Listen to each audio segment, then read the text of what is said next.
We have mentioned defining your goals as one of the keys to a successful clear aligner case. Let's talk more about it. Defining the patient's chief complaint, setting realistic treatment expectations, and accounting for case complexity are the keys to a confident case submission.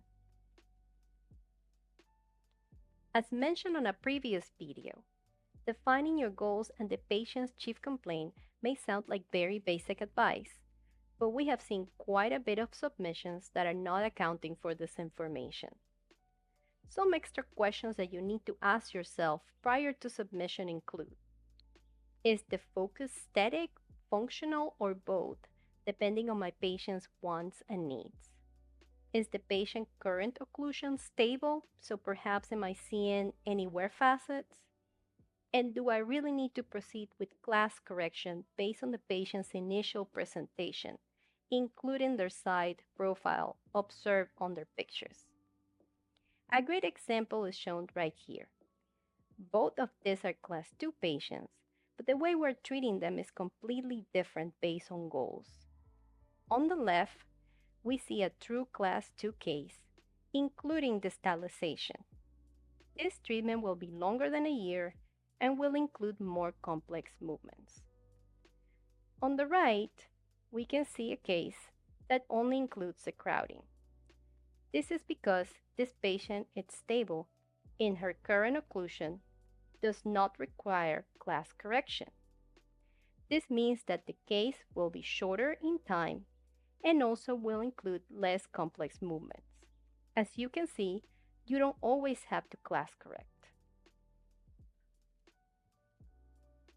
Also, not all patients can anatomically support class 1 and other occlusion ideals due to their own anatomical limitations. Here we can observe a crowding case that was treated orthodontically. Unfortunately, at the end of the treatment, the root eminence can be seen on buccal of the lower canines, which indicates bone recession due to overexpansion or overproclination. To prevent this, more realistic expectations should have been set from the beginning, so perhaps trying to achieve less movements, or a CBCT should have been included to precisely determine the patient's anatomy at the movements to be made accordingly.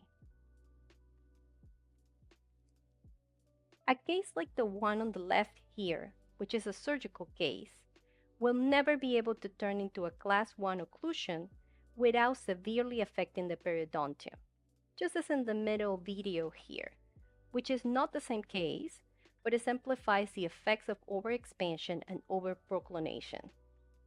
To the right, we can see the proof of this issue. This case was treated orthodontically, and although you can see the root eminence less visible than with the previous case, upon lifting a flap, you can see the extensive bone recession this produced. Continuing with that thought, with a complex case, we not only have to pay attention to anatomical boundaries, but to movement boundaries of the aligner system itself. All aligner systems have boundaries per movement, although with 3D Protect, you can get much more movement reliably thanks to a technology which focuses on in-depth diagnostics and biomechanics. With that being said, a complex case like this one will go outside of our boundary limits every time, which will lead to refinements. On a separate video, I focus on discussing this predictability table. Finally, case complexity also has to do with anatomical structures and periodontal status. Here we have a case with several missing teeth. Also, we can see controlled periodontitis with considerable bone recession. Can this case be treated with 3D Protect? Absolutely. The real questions are, what are your goals and are they achievable? Since there are so many missing teeth, we will be lacking anchorage, which is key for predictable orthodontic movement. Due to the bone recession, on the other hand, the center of resistance will also change, which will require a CBCT submission. For this type of case also, we consider that you should have more frequent visits to make sure the periodontal status of the patient is stable. All these points need to be considered for a case like this before submission.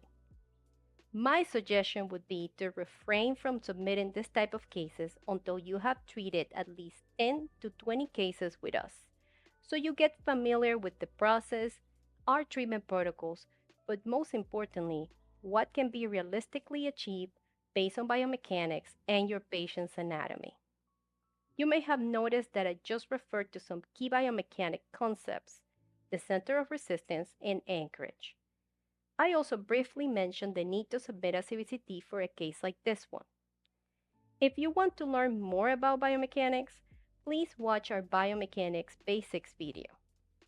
And if you want to learn when you should submit a CBCT, you should watch our CBCT or no CBCT video.